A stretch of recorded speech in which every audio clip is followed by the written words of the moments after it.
Jadi Reni ini ditinggalkan di sana sendirian di tengah kebun yang gelap seperti itu. Dan persis setelah 30 menit berlalu itu ada kejanggalan yang mulai terjadi. Jadi yang tadinya itu masih ada angin, tiba-tiba mendadak berhenti total. Ketika matahari ini sudah terbit, Reni kebangun dan dia buka mata. Ternyata dia ini sudah berada di atas kasur, di dalam kamarnya. Dia coba bergerak, tapi dia langsung kesakitan banget. Nah, Reni ini penasaran. Dia langsung tanya ke neneknya, "Nek, semalam itu sebenarnya Reni ini ngapain toh, Nek? Terus bayangan besar yang ada di belakang Reni semalam itu apa?"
Bismillahirrahmanirrahim. Assalamualaikum warahmatullahi wabarakatuh. Sobat Kembara Sunyi dimanapun teman-teman berada. Pada kesempatan kali ini kami akan membagikan kisah yang dikirim oleh Sobat Kembara yang bernama Reni yang asalnya dari Banten. Sebelum kita masuk ke ceritanya, untuk teman-teman yang nonton tayangan ini dan belum subscribe, jangan lupa untuk subscribe lebih dulu agar channel Kembara Sunyi ini lebih berkembang lagi dan kami lebih bersemangat lagi dalam membuat konten-konten terbaru di Kembara Sunyi. Dan untuk teman-teman yang telah mendukung kami sejauh ini, kami mengucapkan terima kasih banyak. Semoga amal kebaikan teman-teman dibalas kebaikan berlipat oleh Allah Subhanahu wa Ta'ala.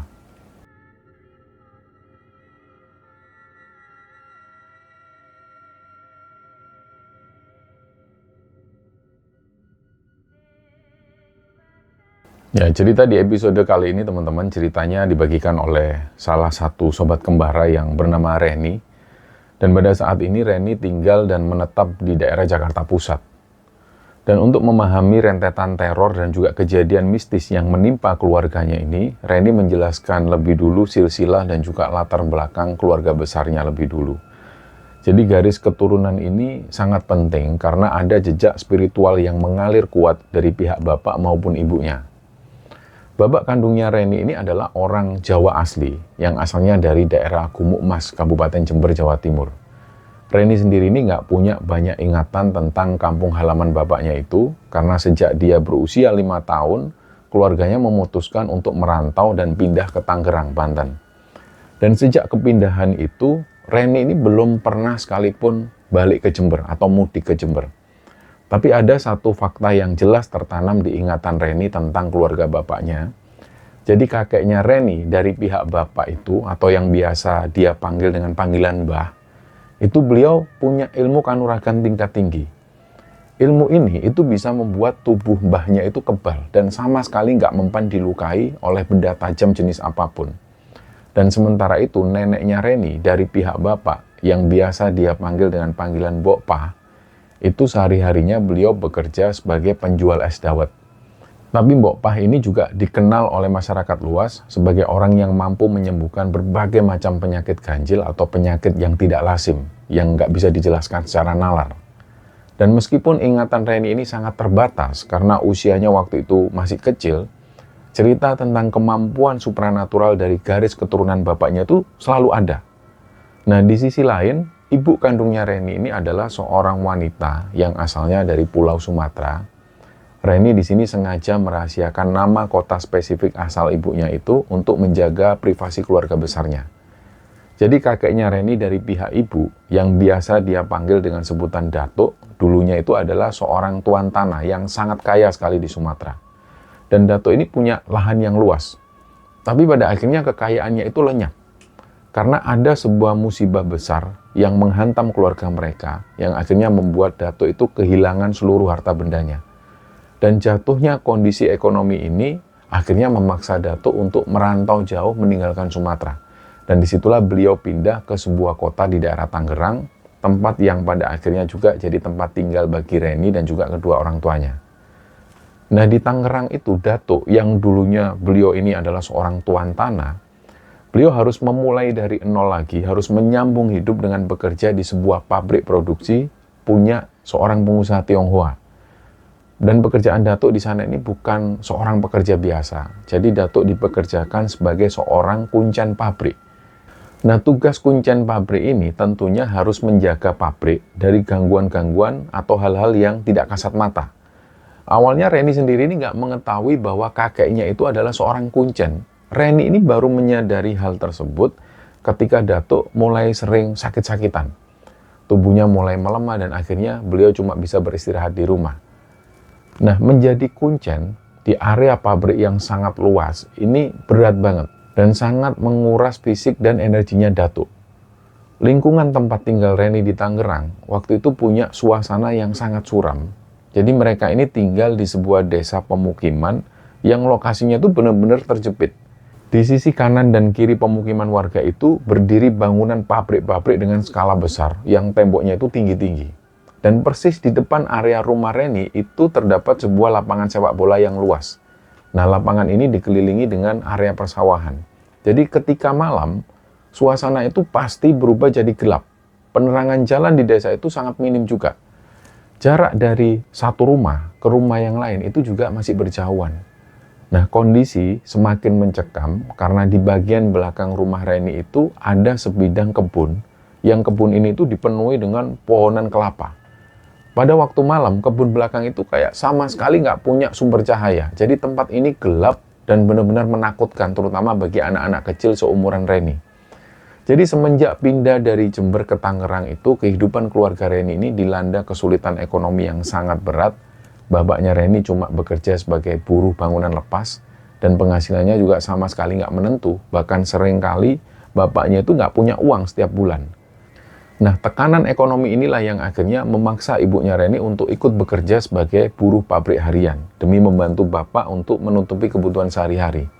Dan kehidupan mereka itu berjalan dengan sangat keras sampai suatu saat pas Reni ini berusia sekitar 5 tahun, ibunya itu mengandung calon adiknya Reni.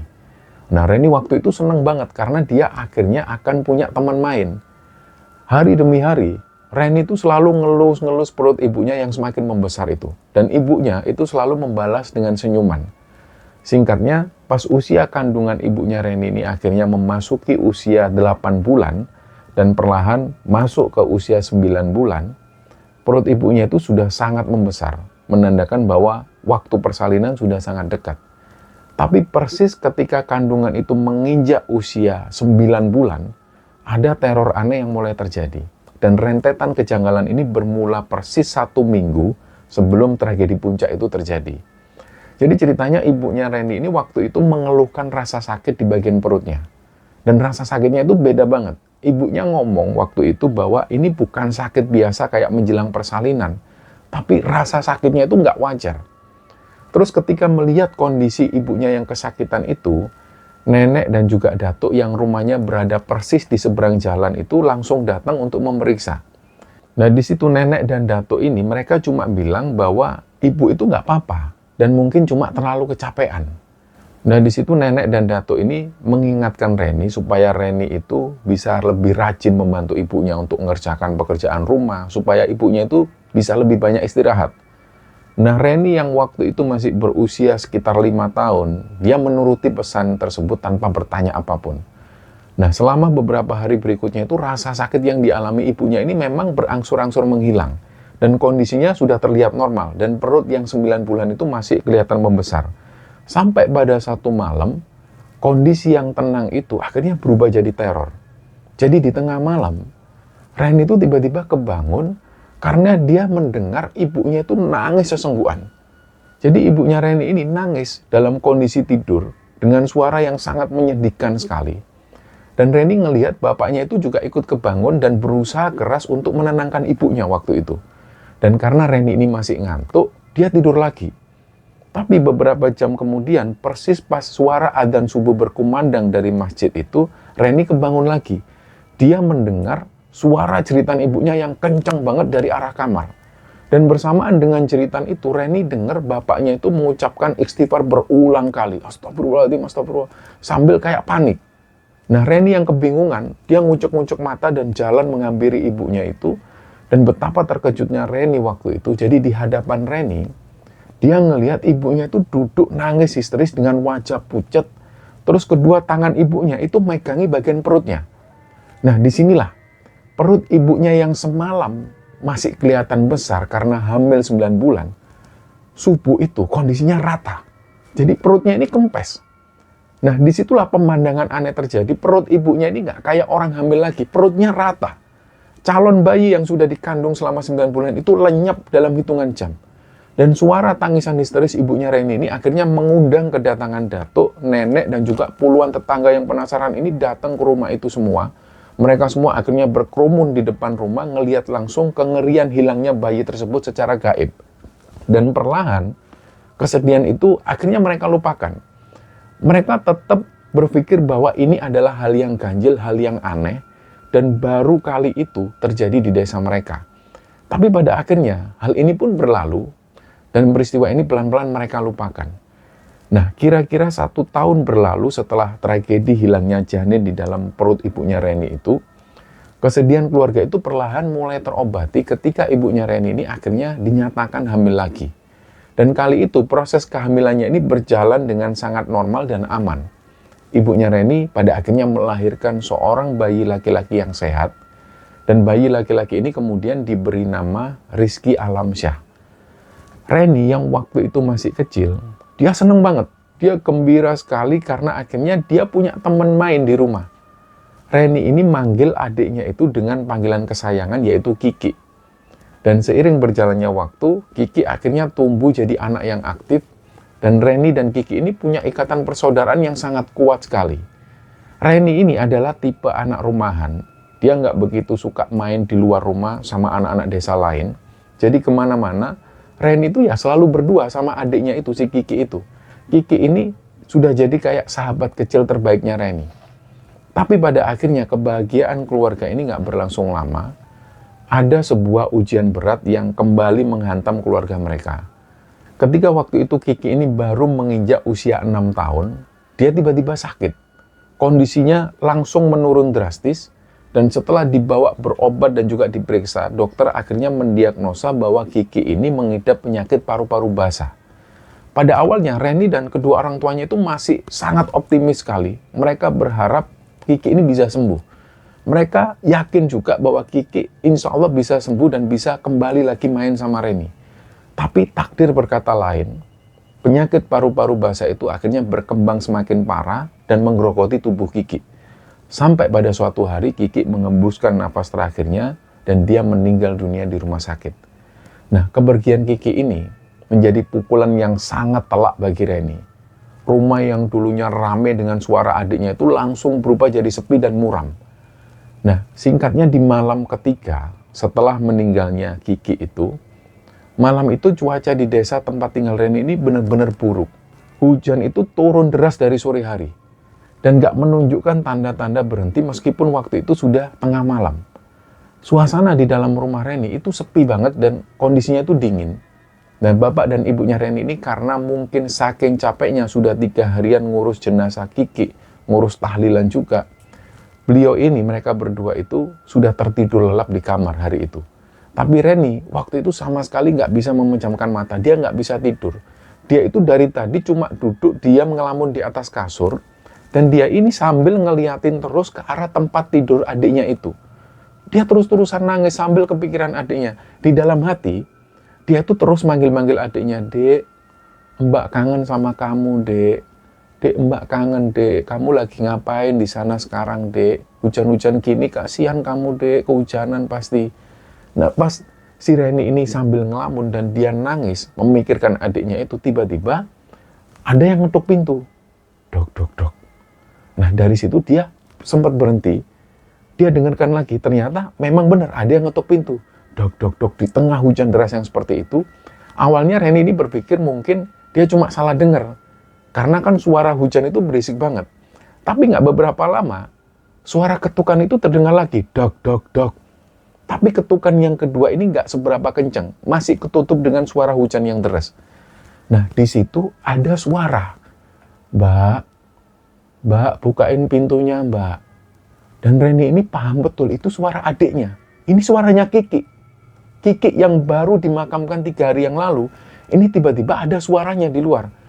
Nah, disinilah naluri Reni sebagai seorang kakak yang sangat kangen sama adiknya, pada akhirnya mengalahkan rasa takutnya itu. Jadi tanpa berpikir panjang dan tanpa sempat membangunkan bapak dan ibunya, dia langsung turun dari kasur, dia cepet-cepetan langsung menuju ke depan dan langsung bukain pintu tanpa mikir apapun. Karena yang ada dalam diri Reni ini, dia cuma kangen sama adiknya. Begitu dia buka pintu, dia kaget. Ternyata dia itu ngelihat Kiki di situ. Jadi Kiki ini, adik Reni yang sudah meninggal dan sudah dimakamkan 3 hari yang lalu, dia berdiri di depan pintu, dan badannya Kiki ini basah kuyup semua, rambutnya basah kena air hujan, dan yang membuat Reni ini merinding adalah, Kiki ini, dia itu hadir di sana, dalam wujud pocong. Dan ini bukan bayangan halusinasi Reni, tapi ini jelas banget wujudnya nyata di depan Reni. Wajah Kiki itu pucet, dan dia ini dengan busana pocong itu, Reni nggak bisa ngomong awalnya, dia terdiam. Dan nggak lama, Kiki ini ngomong gini, Mbak, aku kedinginan, Mbak. Di sana sepi, aku nggak ada temennya, Mbak. Alah, Reni waktu itu masih nggak percaya kalau ini adiknya. Karena dia tahu betul, dia ingat betul kalau adiknya ini sudah meninggal dan sudah dimakamkan 3 hari yang lalu. Tapi kok ini ada Kiki datang di depan matanya dan ngomong seperti itu. Seketika itu juga Reni ini hatinya luluh. Dia nangis sejadi-jadinya. Dia membayangkan adiknya kasihan banget sendirian di tengah hujan badai seperti ini. Dan gak ada yang nemenin. Reni itu kasihan sama adiknya. Dan dari situlah Reni ini langsung pengen meluk adiknya itu. Tapi pas Reni ini mau meluk Kiki itu tadi, bapaknya ini teriak dari belakang. Loh, Ndok, kamu ngapain, Ndok? Sudah jangan keluar. Udah masuk lagi, Ndok. Dia dengar suara bapaknya dan dia noleh, memang ada bapaknya di situ. Tapi Reni ini masih ngelihat ke arah Kiki. Dan Kiki ini masih ada di situ, masih dalam wujud pocong dengan wajah yang pucat dan dia terus-terusan nangis. Gak lama setelah itu, ibunya Reni juga ikut keluar di depan pintu.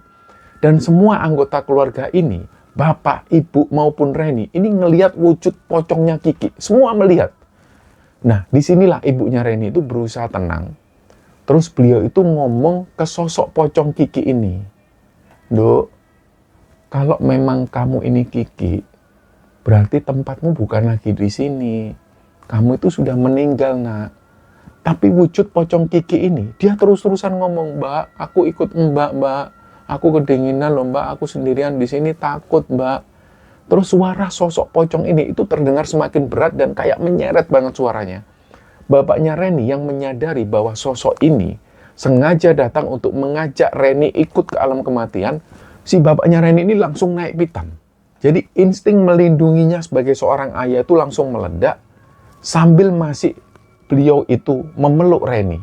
Bapaknya itu teriak dengan sangat kencang dan marah ke arah sosok pocong Kiki. Minggat kowe, gak usah kamu menjelma jadi anakku karo Gusti Allah, minggat. Nah, bapaknya itu langsung teriak mengusir entitas tersebut. Setelah membentak keras seperti itu, bapaknya Reni ini langsung menyerahkan Reni ke pelukan ibunya. Bapaknya terus jalan maju dengan cepat ke arah pintu. Maksudnya itu, beliau ini mau mengusir sosok pocong ini. Tapi begitu bapaknya jalan maju, dalam sekejapan mata, sosok pocong yang wajahnya wajah Kiki itu langsung menghilang. Nah, disinilah bapaknya Reni langsung menutup pintu. Pintu itu ditutup dengan dibanting dan langsung dikunci rapat-rapat. Malam itu Reni ini cuma bisa terdiam kaku di pelukan ibunya. Dia terus menangis, meronta-ronta, masih terus manggil nama adiknya berulang kali, dan dia shock berat waktu itu. Nah, akibat kejadian penampakan itu, keesokan harinya, Reni langsung jatuh sakit dan dia mengalami demam tinggi sampai sekitar 1 minggu penuh. Dan singkatnya, setelah Reni sembuh dari sakit demamnya itu, ada sebuah babak baru yang lebih ganjil yang terjadi lagi di dalam hidup mereka. Nah, ceritanya suatu sore, kakek dan neneknya Reni, yaitu datuk dan nenek ini, dari pihak ibunya itu, mereka ini ngajak Reni untuk datang main ke rumah mereka, yang rumahnya ada di seberang jalan itu. Sore itu Reni ini lagi duduk-duduk santai, dia lagi asik main sama kucing peliharaan kesayangan neneknya itu.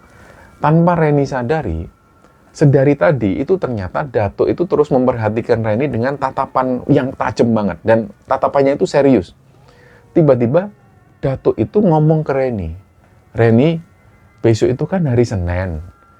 Mulai besok kamu belajar puasa Senin Kemis ya." Nah, perintah Datuk ini dengan nada yang tegas banget. Reni yang masih sangat muda waktu itu, dia noleh ke arah Datuk dengan wajah yang kebingungan juga loh. "Buat apa puasa, Tuk?" Dia tanya dengan polos. "Ya biar kuat badannya nanti," kata si Datuk seperti itu. Nah, neneknya yang waktu itu lagi berada di ruangan yang sama dengan Datuk, beliau ini ikut menimpali, kayak ikut meyakinkan ke Reni. "Udah nak apa-apa kan puasa Senin Kemis itu sunnah, itu juga bagus. Kamu juga harus bisa puasa sunnah ya." Nah, mendengar penjelasan kakek dan neneknya, ya Reni cuma menganggukkan kepala. Dia setuju-setuju aja. Reni ini sama sekali nggak berpikiran macam-macam. Dia cuma mengira, ya ini adalah perintah agama biasa dari orang tuanya. Dan sejak hari itu, Reni ini mulai rutin menjalankan puasa Senin Kemis. Dan nggak cuma itu, Datuk ini juga ngasih sebuah amalan zikir khusus. Reni ini diwajibkan untuk selalu baca amalan zikir itu setiap kali dia selesai sholat 5 waktu. Nah, Reni melakukan semua rutinitas ritual ini tanpa mengetahui apa tujuan sebenarnya di balik pembentukan fondasi spiritual yang sedang disiapkan oleh Datuk untuk dirinya itu. Dan sampailah pada malam puncak, yang pada akhirnya malam ini akan merubah hidup Reni. Jadi ceritanya setelah Reni menyelesaikan beberapa puasa Senin Kemisnya dan dia juga rutin baca zikir itu, malam itu sekitar jam 11 malam, suasana desa ini sudah sepi banget. Tiba-tiba Datuk dan neneknya Reni ini manggil bapak dan ibunya Reni. Mereka disuruh untuk segera datang ke rumah Datuk ini dan secara khusus meminta supaya Reni juga ikut dibawa. Nah, nenek ini juga minta tolong kepada orang tua Reni supaya Reni ini dipakaikan kerudung. Akhirnya sesampainya Reni dan orang tuanya di rumah Datuk itu, suasana itu jadi tegang. Sebagai gambaran, bagian belakang rumah nenek ini itu berbatasan langsung dengan sebidang kebun sayur yang cukup luas dan sangat gelap. Dan di dalam kebun itu ada 2 batang pohon yang ukurannya besar dan juga rimbun. Dan dikelilingi dengan beberapa pohon pisang. Gak ada penerangan sama sekali di kebun belakang itu, kecuali cahaya temaram yang keluar dari pintu belakang dapur rumah nenek ini. Dan karena nenek masih pakai tungku kayu bakar untuk masak, jadi di area luar bagian belakang rumah itu juga terdapat banyak sekali tumpukan kayu bakar yang disusun rapi. Yang kalau kayu-kayu ini terkena pantulan cahaya, itu bentuknya seperti menyerupai bayangan-bayangan hitam yang menyeramkan sekali. Nah, di ruang tengah itu, Reni ini sempat dengar suara ibunya itu lagi berdebat dengan nenek dan juga Datuk. Dan perdebatan itu terdengar cukup sengit sekali. Ibunya Reni ini di situ pakai bahasa daerah asal yang kebetulan juga dimengerti oleh Reni. Jadi di sini ibunya Reni itu ngomong dengan nada suara yang sangat khawatir sekali. Intinya di situ ibunya bilang ke Datuk, "Masak juga harus sekarang. Apa nggak bisa nunggu nanti aja kalau Reni ini sudah besar sedikit?" Sementara ketika ibunya berdebat dengan sang nenek, Reni ngelihat bapaknya itu cuma jalan mondar-mandir di area ruang makan. Dan wajah bapaknya itu terlihat sangat tegang sekali dan kayak memikirkan sesuatu yang berat. Tapi bapaknya Reni ini memilih untuk diam dan beliau kayak berusaha untuk nggak ikut campur dalam perdebatan keluarga istrinya ini. Nah, di tengah situasi yang membingungkan itu, Datuk itu jalan, dia menghampiri Reni, terus Datuk itu berdiri di depan Reni sambil merapikan kerudung yang dipakai oleh Reni itu. Terus Datuk itu ngelihat Reni dengan tatapan yang sangat tajam sekali dan beliau itu ngasih instruksi. "Reni, kamu nanti jalan keluar ya. Kamu keluar ke arah kebun belakang itu, terus kamu berdiri sendirian diam di sana. Sambil terus kamu baca zikir yang sudah Datuk ajarkan. Kemudian kamu taruh kedua tanganmu, kamu silangkan ke belakang pinggangmu." Nah, mendengar instruksi itu ya, Reni merasakan kok kayak ada sesuatu yang aneh bakal terjadi nih sama dia. Tiba-tiba pikiran Reni itu langsung kayak terasa kosong. Dia merasa kayak terbius dan rasa takutnya terhadap kebun yang gelap itu ini langsung hilang. Jadi di situ Reni cuma menganggukkan kepalanya tanpa dia bisa menolak sedikit pun. Akhirnya Reni ini membalikkan badan dan dia mulai jalan. Dia melewati pintu dapur, langsung menuju ke area kebun sayur nenek yang gelap itu. Dan ketika dia jalan melangkah, tiba-tiba dia itu mendengar suara ibunya yang nangis kencang. Ibunya itu ngomong sekali lagi ke Datuk, "Ayah, kasihan dia, ayah." Reni tapi terus jalan, langsung menuju ke kebun yang gelap itu. Dia akhirnya berdiri di antara pohon-pohon besar itu sendirian, dan sampai di titik itu Reni ini sama sekali nggak ngerti. Ini ritual apa yang sebenarnya lagi disiapkan oleh Datuk untuk dirinya. Dan ketika Reni ini berdiri di tengah-tengah kebun yang gelap itu, neneknya itu menghampiri Reni. Terus beliau itu ngasih instruksi ke Reni yang sangat spesifik sekali.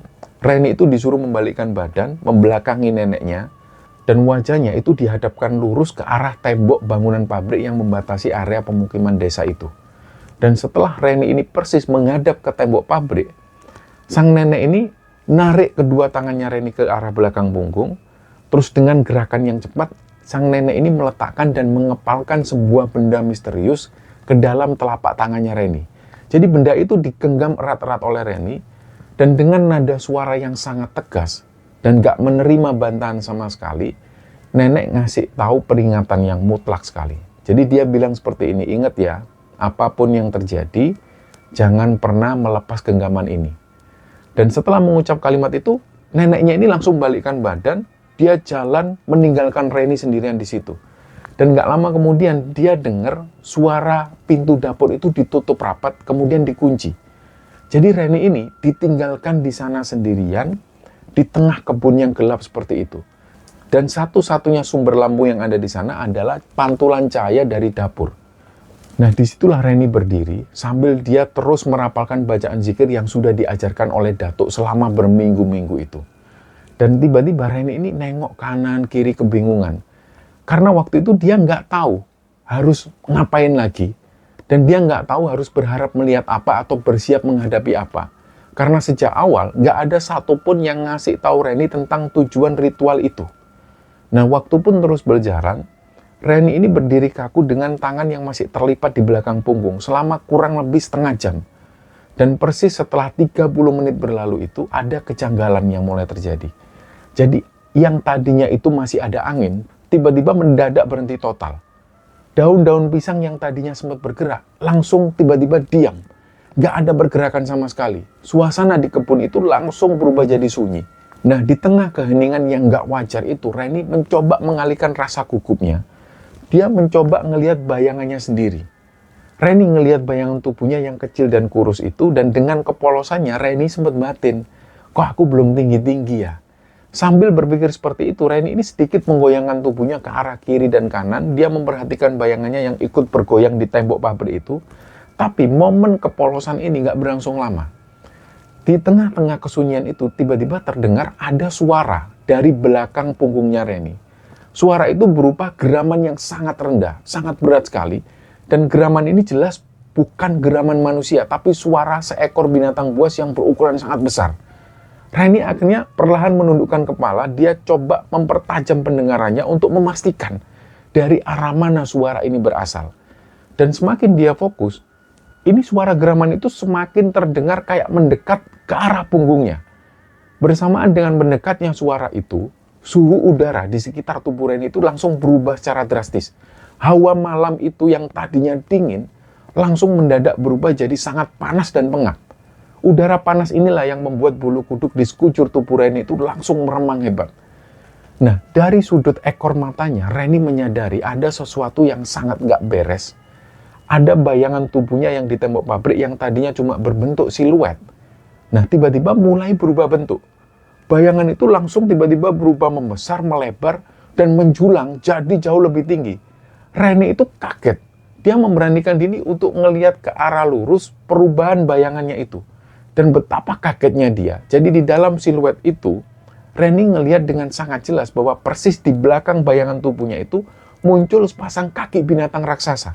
Dan kakinya itu sangat panjang sekali, ukurannya juga tinggi. Lambat laun siluet itu semakin terbentuk sempurna. Dan yang terakhir, ada sebuah bayangan ekor yang sangat panjang. Dan ketika menyadari bentuk bayangan raksasa ini, yang seperti harimau itu, Reni itu langsung gemetaran. Keringat dingin itu langsung percucuran semua, jantungnya langsung deg-degan. Disinilah Reni ini baru menyadari bahwa ada sosok monster, ada sosok harimau raksasa di belakangnya persis. Dan puncak kengerian dari ritual itu adalah karena kedua tangannya ini yang masih mengepal di belakang pinggang itu tiba-tiba merasakan ada sebuah sentuhan fisik. Punggung tangannya Reni itu bergesekan dengan sesuatu yang sangat terasa lembut sekali. Jadi yang dirasakan Reni, dia itu kayak menyentuh lapisan-lapisan bulu binatang yang sangat tebal, panjang, dan juga padat. Saking besarnya wujud makhluk di belakangnya itu, bulu-bulunya itu sampai menyentuh dan nekan punggung Reni. Rasa takut yang luar biasa itu meledak. Jadi sentuhan fisik makhluk gaib ini, itu membuat sarafnya Reni ini nggak mampu lagi menahan beban. Tiba-tiba penglihatan Reni ini langsung kabur, pandangannya langsung jadi gelap, kesadarannya langsung hilang total.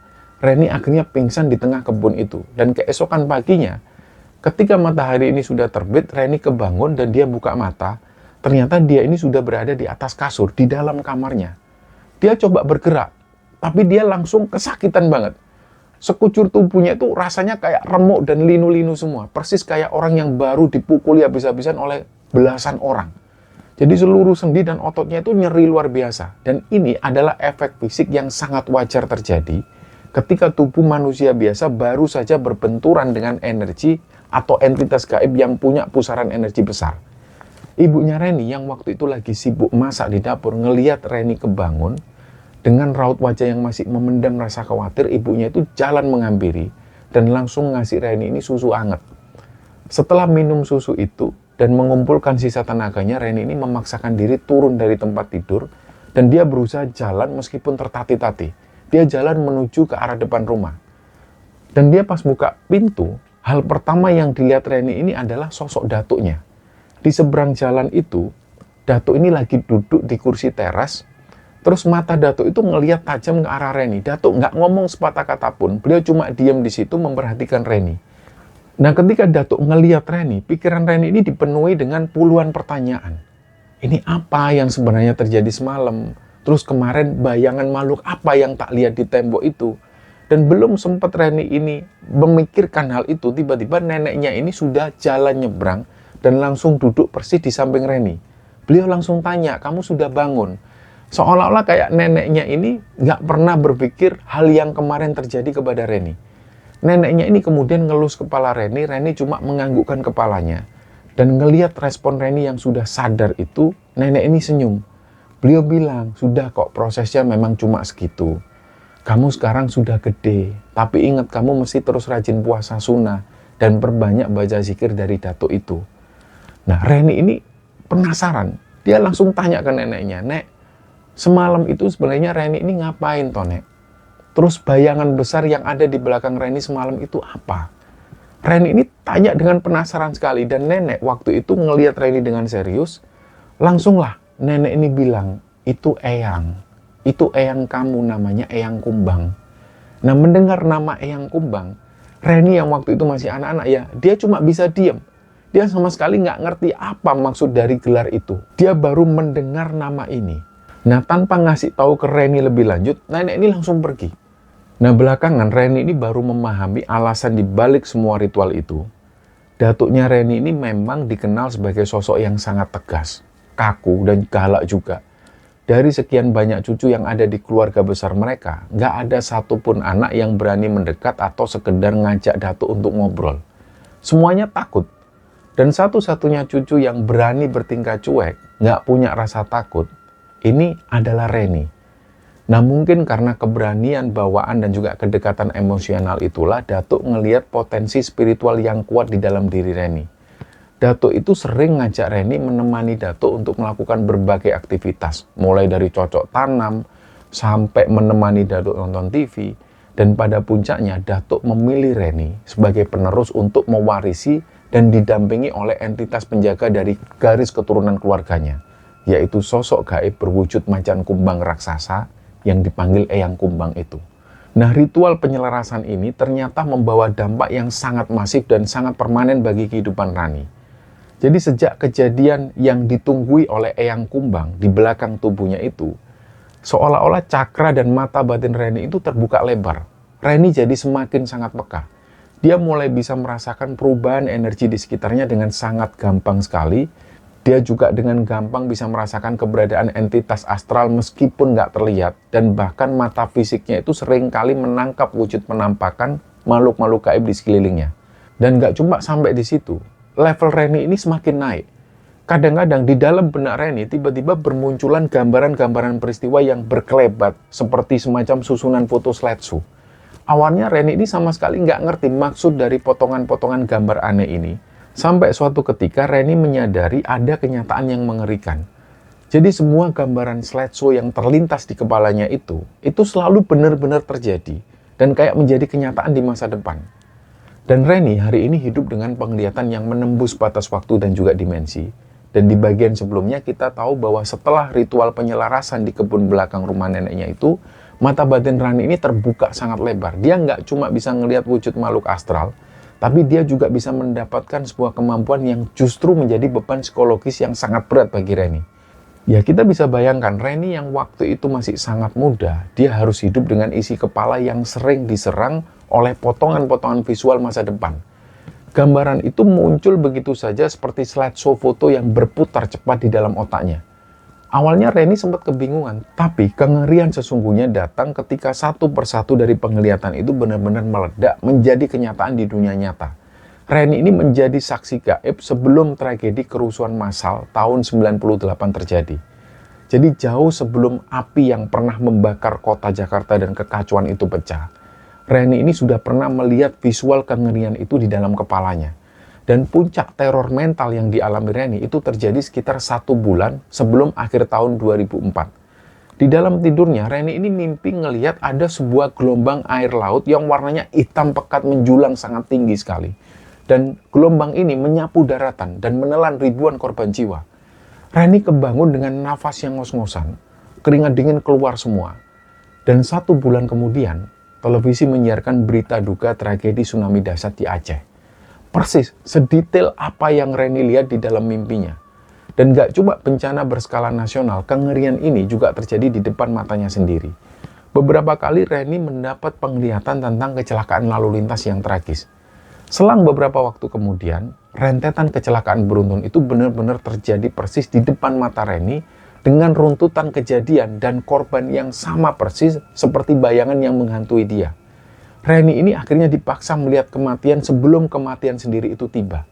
Dan waktu pun berjalan, Reni akhirnya menjadi seorang remaja dan masuk ke jenjang sekolah menengah pertama atau SMP di sebuah madrasah.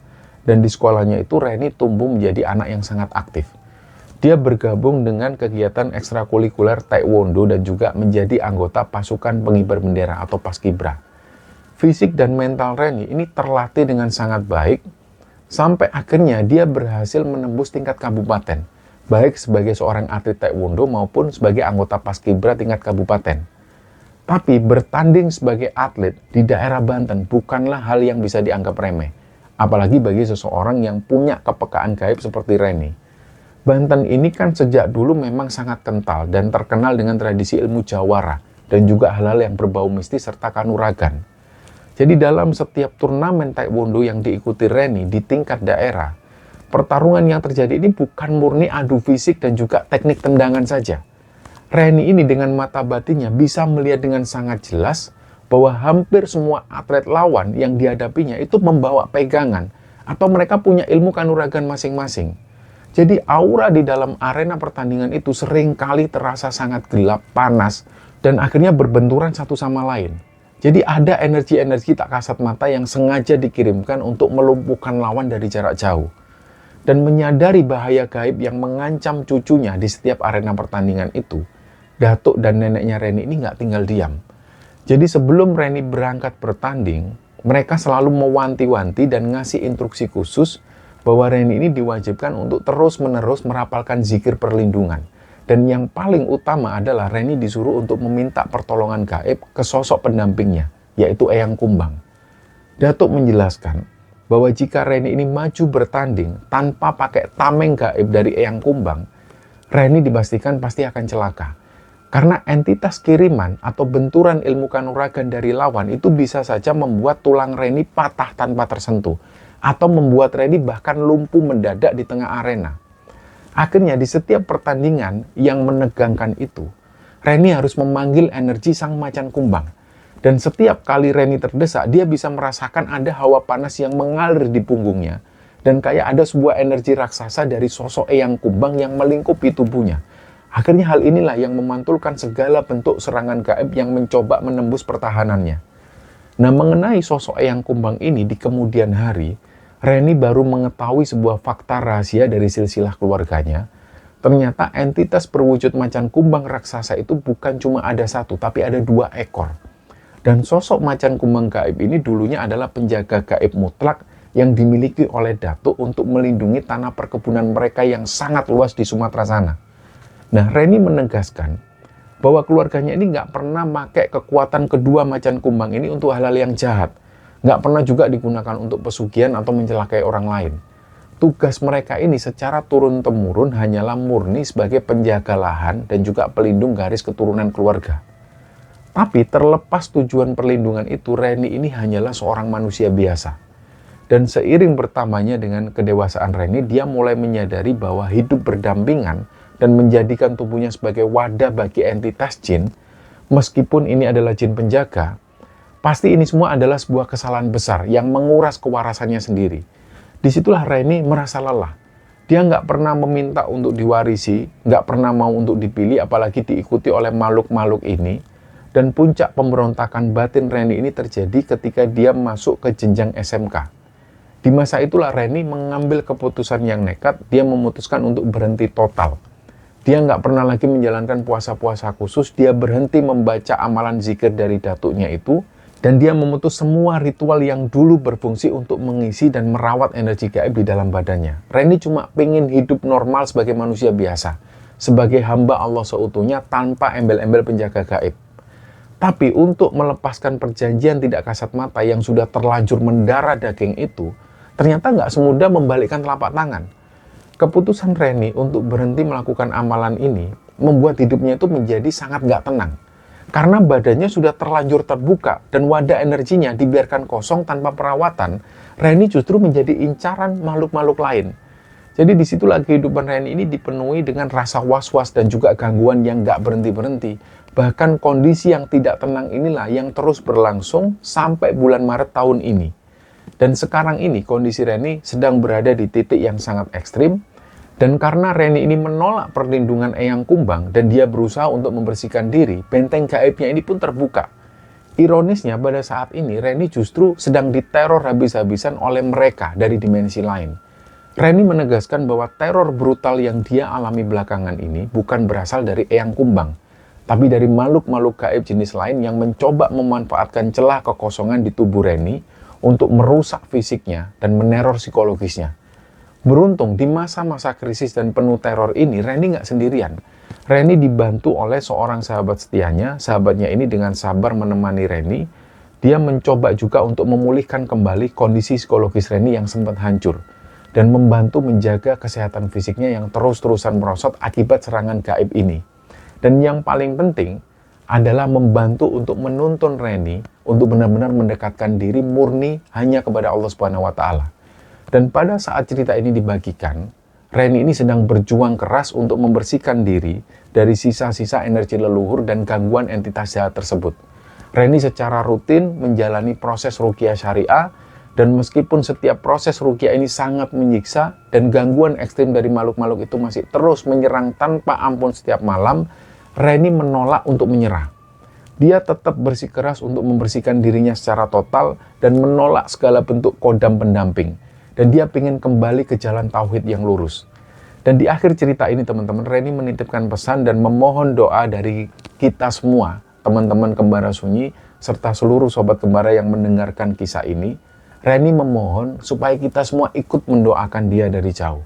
Supaya dia diberikan kesabaran ekstra, mental yang kuat, dan diberi kesembuhan yang sempurna untuk melewati masa-masa teror gaib yang sedang mencabik-cabik kehidupannya pada saat ini. Dan teman-teman, dari cerita ini kita bisa mengambil pelajaran berharga yang sangat tegas secara akidah.